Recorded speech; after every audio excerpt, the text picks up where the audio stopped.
Much. So yeah, I guess we'll go ahead and get started. Thanks, Sammy, for joining us today. And I just want to kick it off to you with just the first question about you and the SEC, and just what kinds of things have you thought about related to Gen Z when you're putting out content on digital and social for the SEC? First of all, hi. Hello, everyone. I'm so excited to be here and having this conversation. I think it's such a timely one. For background, I actually began my position at the SEC right when the pandemic hit. Right before this, I was at the Big 12, another peer conference. So this was also a conversation that we were having there, marketing to Gen Z and what that kind of looks like. When you break down a lot of conference social audiences, you are not talking about Gen Z. You're talking about a lot of 25 to 34-year-olds who, they're listening and they're engaging as much as possible, but Gen Z is so intriguing because they grew up in this world. And I'm not even one of them. I'm in the 25 to 34 range who, when I got into social media, it was so new. It wasn't offered in college. It was such a new profession that I moved to New York because that's where all the social media jobs were at the time. So in the sports world, I think we're still catching up to how do we reach this audience and where are they? What are their habits? And the way I kind of break it down is we're looking at a generation that is constantly online. So people in my position in sports were like, okay, well, we need to take our cues from you. In the sports world, again, like you're looking at fan bases that either went to these schools, love those sports, or it's like a family tradition. And when you think of those groups, you're like, okay, well, where is Gen Z? Well, in a conference perspective, we are seeing that Gen Z can be reached in two ways. You can go directly to them on the platforms that they're existing, which for us means Instagram. From a conference perspective, we're not going to be on the platforms like TikTok and Snapchat, not really even so much YouTube. That's they're like those popular places where you see Gen Z. But for us, that doesn't make sense because that's one, not content we can serve consistently, and two, not where our main audience is driven. So adapting to that, we've been looking at ways of like, okay, well, we are on Instagram, that's where they are. They're not so much on Twitter, but they're still going to Facebook. So adapting that strategy to say, okay, if they're on Instagram, we need all of our cool content, all of our player of the week stuff, anything we put on there needs to be curated to that generation, to people who want to engage. How can we start conversations? When I first took over at the SEC and the pandemic hit, it was this like, oh my God, sports aren't happening. Total panic. I'm like, okay, I'm on a new job, a new fan base. I had already been at a conference where we were in the middle of a championship, and the initiative was to, okay, find these younger fans. And that was an abrupt stop. So sitting there, I'm like, okay, let's have some fun. And when you talk about Gen Z, you're talking about a generation that is very fun. They want to engage. While they do appreciate long form content, they, on average, if you look about anything about Gen Z, what you're going to see is 8 seconds. In every single article about Gen Z, you will see that they have an attention span of 8 seconds. So they're the ones who will sit on YouTube. They'll do like the 20-minute makeup tutorials, but you have 8 seconds to really catch their attention and have them decide whether or not they're bought in. Luckily, on the conference side, we're not doing as many long form videos like that, but I do know that I have 8 seconds to really get their attention, and it's one glance pretty much. So curating content for us looked like kind of coming up with new looks or new ways to engage. So Instagram stories, when the pandemic hit and everyone's coming up with like the fill in the blanks or like my favorites, the bingo sheets, At first, I was like, there's no way. I won't do it. And finally, we're like, all right, let's give it a try. And sure enough, all Gen Z, like everyone engaging. I didn't have to explain it to them. Whereas, like, we put a few of them on Twitter and people were like, I don't know, I don't understand, I don't know what to do with these things. But Gen Z took it and ran with it. And I was like, finally, this is, where they're at. I think, again, I'm speaking from an organic and a conference perspective, but when we're talking about the larger sports world, there's so much opportunity in like team side. So if you're talking about like a men's basketball team, you have star players who are Gen Z. They love TikTok, they love Snapchat, they know how to engage with those fans, and you have that direct access to them. And that's what Gen Z wants. They want that authentic relationship. And so you automatically reach this audience that you hadn't before by like throwing up a fun TikTok video and then engaging with your fans, asking them to share theirs. Like, that is a gold mine. On a conference side, we can't really do that because we're not in direct contact with them, but we can share, we can support, we can amplify, we can guide them to it. And that's kind of where our shift in our strategy has gone, is making sure that we amplify the voices of our student athletes, our coaches, our team handles. I mean, it's free content for us, but it's also engaging with an audience that we really hadn't before, and we're still learning so much about.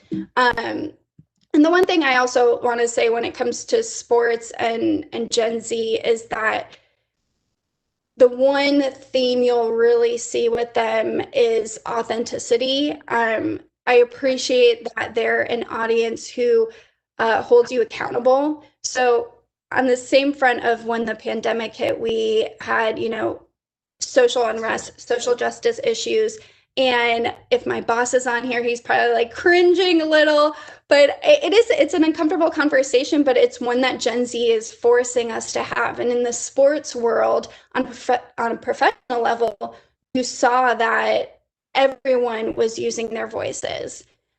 In the college world, there's so much red tape, and you're kind of like, I need to say something, but I don't know how to do it. Looking at our audiences, especially these younger voices, you start to see those conversations, those comments creep in of, okay, well, you're not saying anything, you're silent. But the only way we're going to build this like trusting relationship with a younger generation is by putting a hand in the conversation, showing our stance. And it's something that we have done starting with Juneteenth. You saw everyone engaging with that. For us, it was kind of a no-brainer. We saw our schools doing it. It was something we wanted to be a part of. And again, that's where we saw another uptick of engagement with Gen Z of like, okay, I know where you stand. I like this. I appreciate it. And even through Election Day, we did like a short video campaign with our student athletes that we saw a really great success rate with, purely because, one, it's the student athletes speaking, and who doesn't love to hear the student athletes? I mean, that's what really people want. Even me, even my age, even older, they want to hear the student athletes speak. But it was also something they hadn't really heard before. And it was such a trending topic, like on literally every channel, for us to finally have a guiding hand, or just even a voice in that conversation, was huge. And it's something that I think we're going to see us at the SEC, but everyone in sports continue to do, and purely because, again, Gen Z is such a strong-minded, progressive generation that you're not going to get the engagement you want unless you're participating in those conversations. So that was a really long-winded start. That's all right. Do you typically work with your institutions, or do you typically look at what your institutions are doing and then try to amplify voices and create content that way? Or is there a give and take? What is that relationship like? No, it's give and take. I come from a background, again, I started in marketing and advertising. I started as a community manager. And for those who don't know what a community manager is, it's basically a social manager, but you're engaging in direct dialogue with customers. Sometimes it is customer service, but a lot of times it's just when a brand responds to you on social media, that's who you're getting. So having that background, when I made the transition into sports at the Big 12, everything I kind of did from there fell back on community management. So part of that for me was making those connections and building those relationships with the people at our schools. Because if I'm going to be talking about these schools and these student athletes, I want to know who you are. What campaigns do you have going on? Who is your audience? Like, how do I speak in your language to your fans? So it started at the Big 12 to kind of learn, like, what do you have going on? Okay, this is what I have going on. And creating strategies around that. That's something I've now carried over to the SEC. I use Slack now, which I didn't before. I know it's a very popular tool, but we did not have it. And so I'm still learning. I'm still getting kind of good at it. I'm such an emailer. But I hold a monthly call with all of our schools, try and give them a weekly update, like every Monday morning. This is what we have going on. And I will say it holds me accountable to know, like, one, what I have going on, but two, it gives them a chance to engage with us if they want to build anything into their strategy. More than anything, though, I do it because I'm interested as to what they have going on. I mean, they have the direct connections to the fans that we want, the relationships we want to build. They can do cooler stuff because they do have direct access to the student athletes.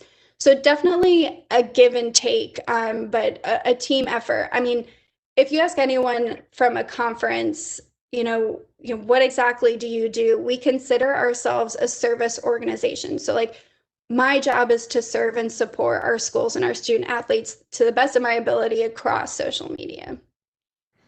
So you brought up Gen Z and wanting access to individual student athletes. How do you talk about those kinds of relationships? Because they have managed time, right? Student athletes, if Gen Z is the path is to get behind the scenes footage, to get involved with students, to see days in the lives of student athletes, how do you have those conversations about balancing their time and their requirements from the NCAA and things of that nature to get the content that you do want? It's actually so much easier than you think.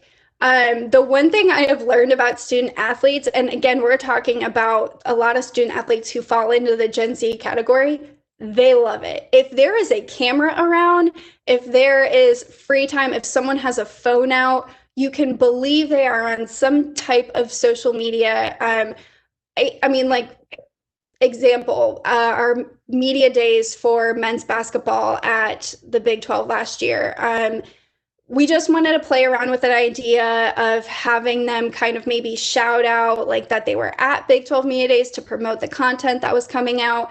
And I was like, it makes me nervous to hand over a phone to a student athlete. We had such a tight schedule, like, it was minute by minute. And I was like, we can't make them late. Sure enough, like, in the middle of the first shoot, we were like, does anyone maybe want to, like, just give a shout out? And grab the phone without even saying anything. Like, they're digital first. They're digital minded.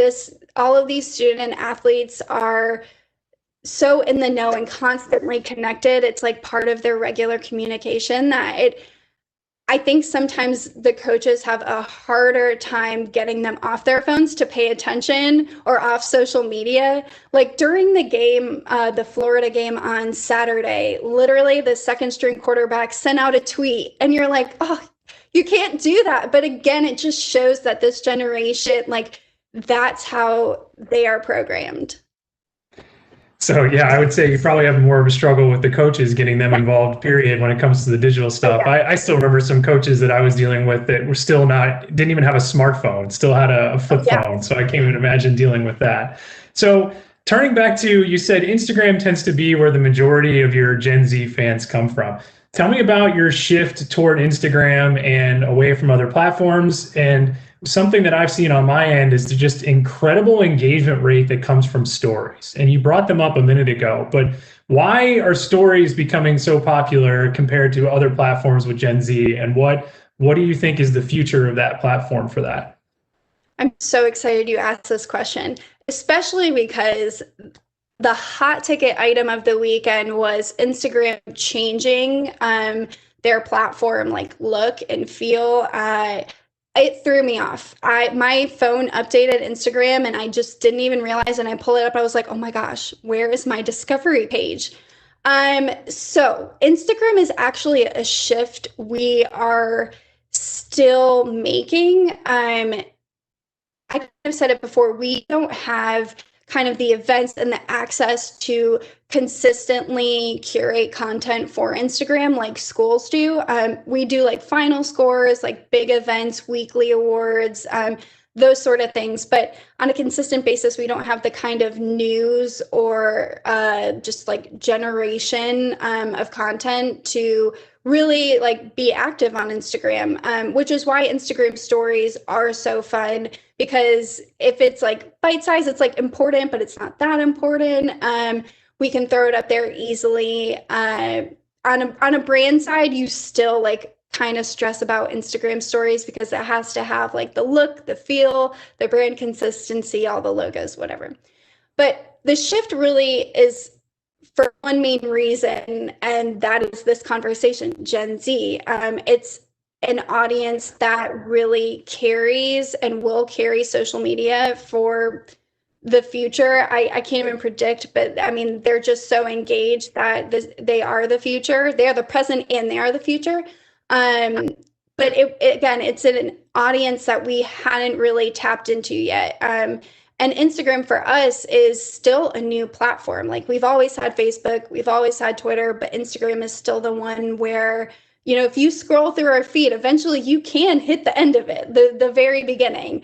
But Instagram for us is where we are seeing a lot of the engagement. If I throw out a question or I throw out a poll, people immediately, like hundreds by the second, are engaging purely because Gen Z wants that relationship. Like, again, they're so digital minded. They've been using social media pretty much since day one, since they could have a phone or a computer. So they know how everything works. They're progressive minded. They want their voices to be heard, which is a very broad statement, but is true on all levels.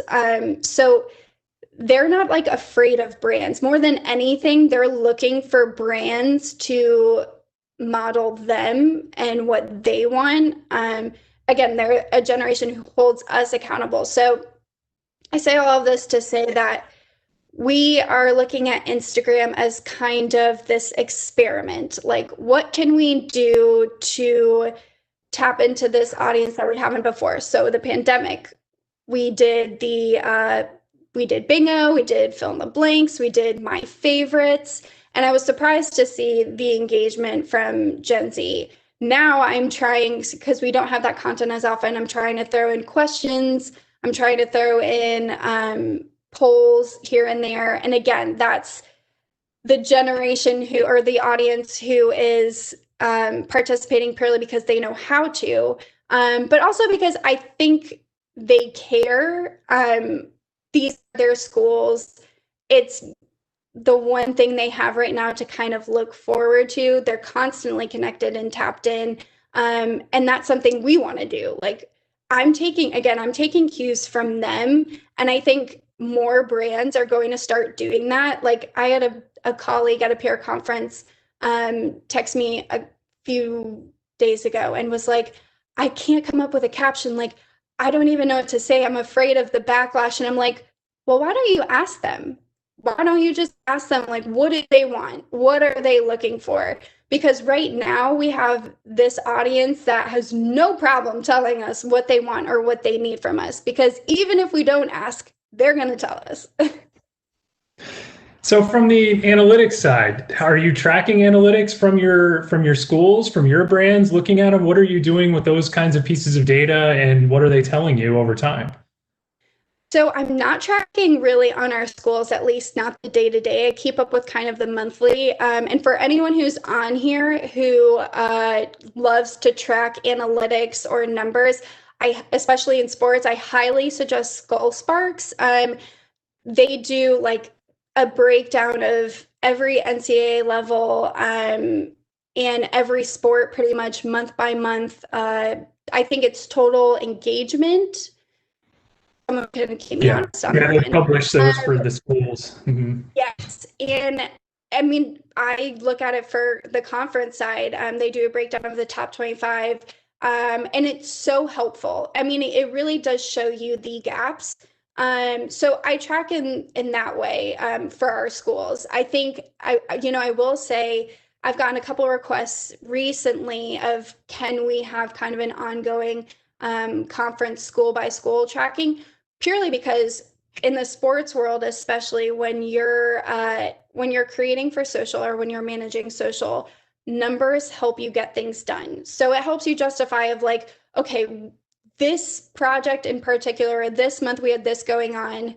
This is what we did for it. This is how it performed. This is why we need all of those things and or more for this next season or this next event. And so on the school side, it totally makes sense. On the conference side, I track monthly. Like right now, we haven't had any major events where I'm tracking like that sort of performance. But when we hit championships, so coming up in like a month, we'll hit our football championship, and I'll track the performance for that, compare and contrast from last year, all that fun stuff numbers wise.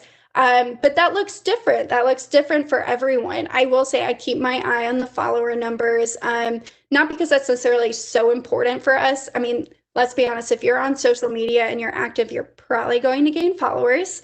Luckily, that's just how it works. But if there are major jumps, like, yes, that's something that you have to look at and say, okay, what did I do differently? Yeah, so not school by school. That would take me forever. So you've talked about some of the organic behind the scenes sort of access and how that seems to resonate with Gen Z. So what about the conversations that have been started as far as monetizing their image and likeness that's coming, whether we like it or not? How is that going to shift your strategy when it comes to that authenticity and that behind the scenes mentality? And have you all talked about it from a top down, from a school up approach? How is that going to work? It is being talked about in every single room and every single conversation. It's coming, like you said, whether anyone likes it or not, it's happening. I think right now it's kind of the elephant in the room. It's like, okay, how do we prepare for something we know nothing about? Like there are no expectations because you don't want to set yourself up for failure. What I will say is the shift towards using tools like Influencer and Open Doors, these platforms that allow you to connect with alumni, current student athletes, and serve them content, and also have sponsors serve them content or sponsor their content in like a matter of minutes, even seconds in some cases. You're seeing more and more schools buy into those, which is genius. I think it's almost necessary because, especially from an athletics standpoint, like if you're an athletics department, you have to manage so many student athletes, so many sports. Trying to keep track of all of them is really hard. Throw in NIL and you're tracking like what is their monetization, like how much are they worth? Influencer and Open Doors, and there are so many, but those are just the two that I know. They do a great job of kind of calculating what that looks like for each student athlete. And from a branding perspective for each student athlete, that's their opportunity to kind of curate who they are, what their look and feel is on social media.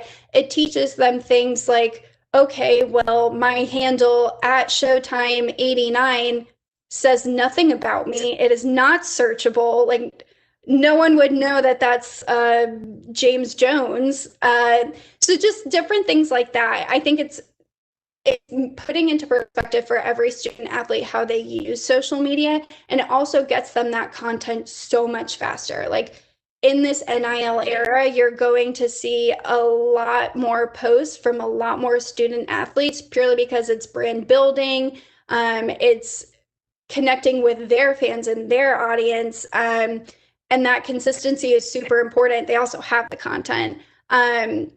But the more they post, the better it is, the better they perform, the larger audience they build, the higher those numbers go up for them. So it's going to be a game changer. Again, it's something that everyone is preparing for. You see schools like Texas and USC who are working with agencies, or actually, I think Texas is in-house, who are working directly with their student athletes to brand themselves.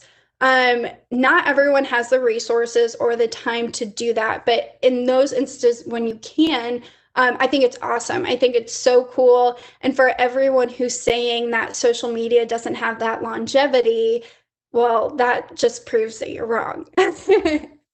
So does that concern you, because Gen Z not liking the idea of overly managed and commercial, and all of a sudden that transparency goes away and you're giving way to this idea of promotion and self-promotion, and all of a sudden that content being produced that seems for less of a transparent way and more for a brand building and social media way?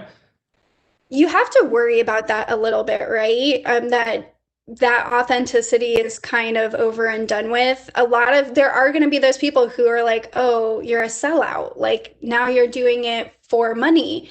But I do think the large majority is going to be like, number one, good for you, because these student athletes give up so much, and that is not me promoting anything, but they give up so much. They're students on top of athletes. And they should be able to tap into that if they can, if they want to, if it's allowed, if they follow the rules. But I do think they have enough of a dedicated audience, a dedicated fan base, that they're not going to feel those losses or those shifts.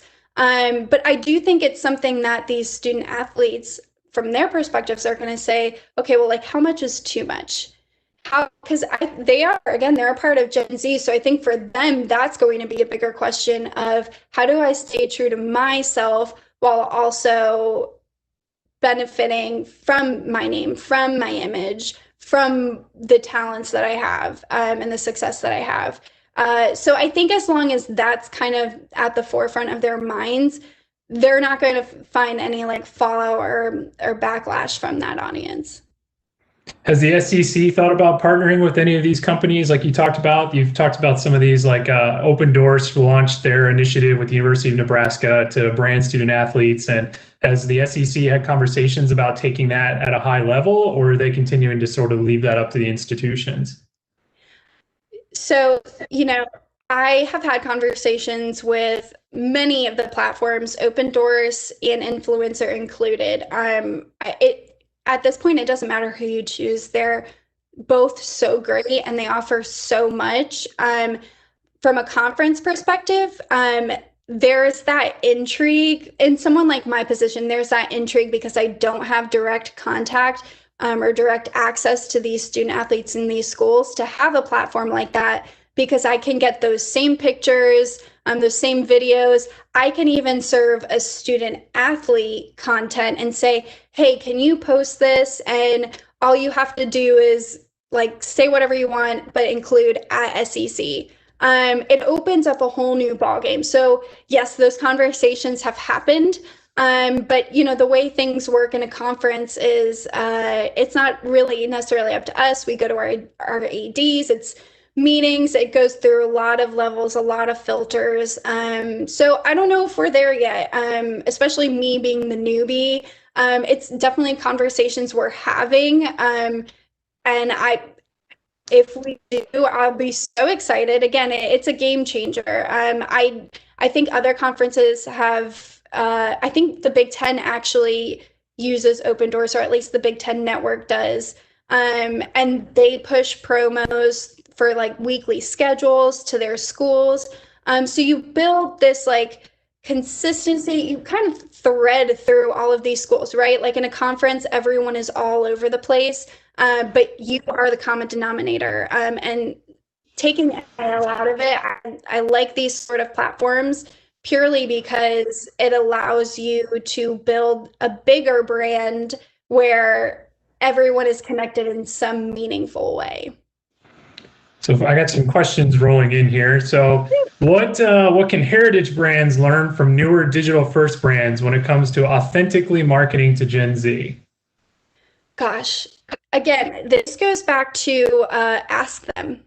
Like, don't be afraid to ask questions. I throw out questions on our social media all the time. I think, as things start to tick up, I'll probably do it even more purely because, I mean, you don't know if you don't ask. But also, it really is, it comes down to relationship building. Falling back on community management where I started completely, social media is a relationship. As a brand, your audience is like who you want to connect with. And as I don't know if I want to use the word intimately, but it's the one coming in my head.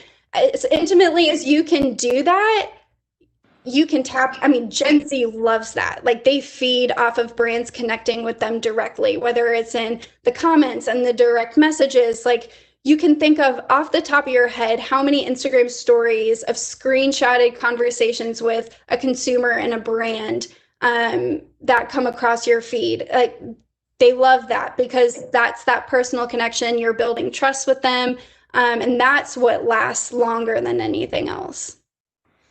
So if you could predict the next generation after Gen Z, what would it be like? And my answer to this is I honestly think the you just talked about it. You talked about the intimacy and everything, and most of Gen Z still feels comfortable with all of their content out there and they're producing it. But I'm still waiting for the privacy backlash to really take shape. It just doesn't feel like it's really sunk in yet. To me, there was a minor blip with Gen Z where a lot of them were coming off Facebook, but then it seemed to reverse. So what do you think? I think there'll be a privacy backlash at some point and that we're going to see it move away. Yes. But I wonder what you think. I have to agree, especially as we move into like figuring out, coming out of this pandemic, coming out of just like a tough year in general. And, not everyone's as active. Maybe you're using social media in different ways. So you're connecting with people, you're having conversations, you're maybe not posting as much, even though, I mean, there are some trends that kind of promote that, but you're kind of having this moment of everyone looking at their social feeds and being like, oh, I can't believe I shared that. Oh, I can't believe I said that. I put that out there. And you wonder if maybe it's going to be this step back of like, okay, I'm not necessarily going to do more. I'm just going to make it meaningful. I think the next generation, it's hard to predict, right? Because you're talking about a generation that it is social media, that has only known it. And I want to say that they might be a little more hesitant. I think they're going to continue this trend of maybe more conversation-led engagement, conversation-led pieces instead of like just this highlight, because Facebook started as like kind of, it's now geared more towards information, sharing like an overarching moment. Twitter is so instantaneous. I just don't ever think it's going to change, but I do think it's lent itself to longer, more meaningful conversations. And Instagram is moving into this whole new ball field with reels and Instagram story, more options, shopping. It's kind of this like one-stop shop. You have TikTok, you have Snapchat, which also makes you wonder, as I'm listing these off, is this next generation just going to have such fatigue that you're going to see one platform in itself just kind of take off, be the one where everyone goes to? The possibilities are endless. But my money is right now on Instagram. I personally I love Twitter. That's my generation. I'm the same way. Don't know. But don't put your money on anything. All bets are off. Yeah, for sure.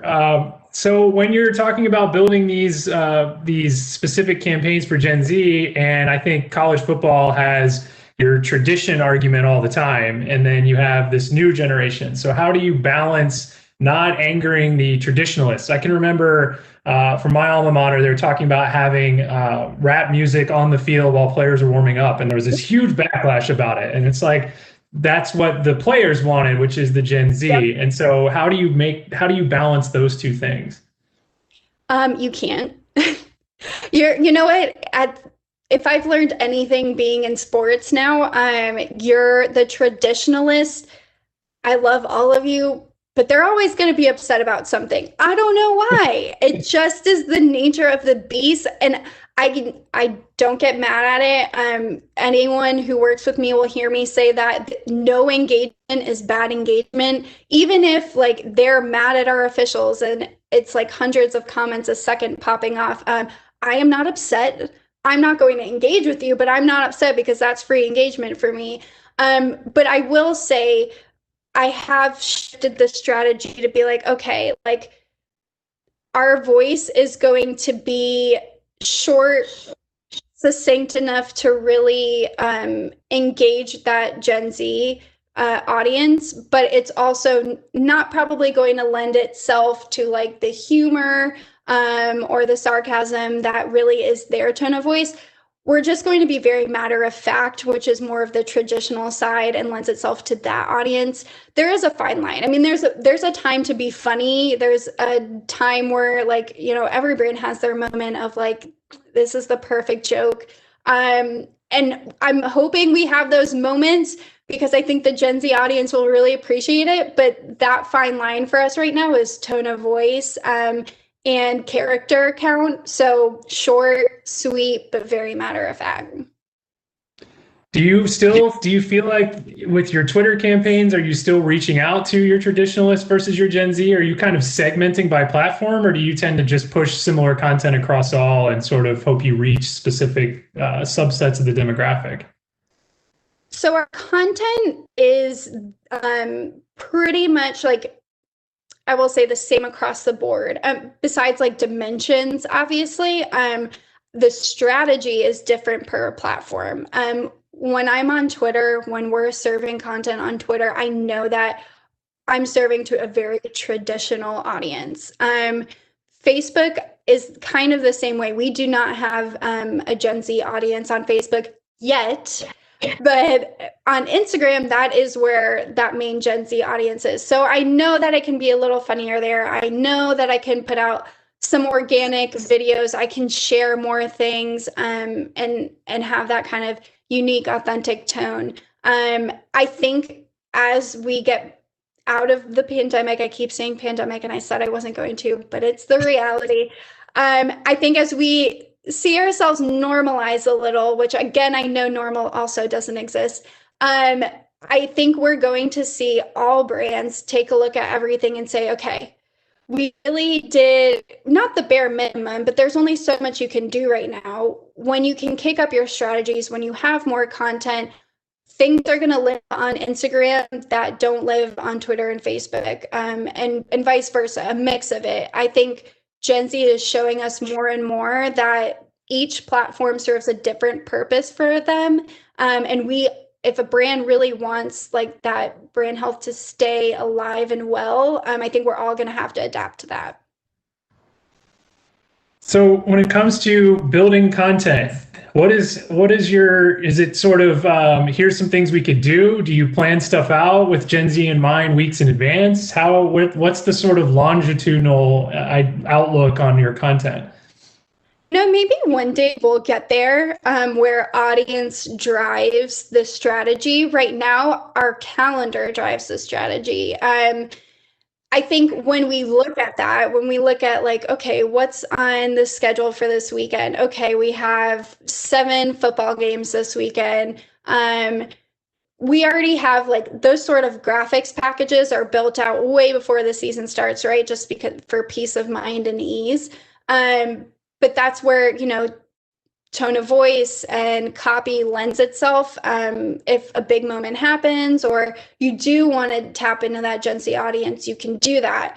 But we're pretty much event based, I would say right now. I think when we look at like things like our championship, when we're looking at marketing pieces, Our director of marketing is stellar. She's absolutely incredible. And she will be the first to say, okay, like, well, that won't reach this audience, or this like won't resonate with the people we want to come. I will say Gen Z isn't the majority of our ticket buyers. But that's to say that, we're also marketing to a group who is buying tickets for Gen Z. So we keep that in mind. Yeah, one day I think we will get to the point where maybe it's a little the unique content, the one-offs. I will say those are more audience led.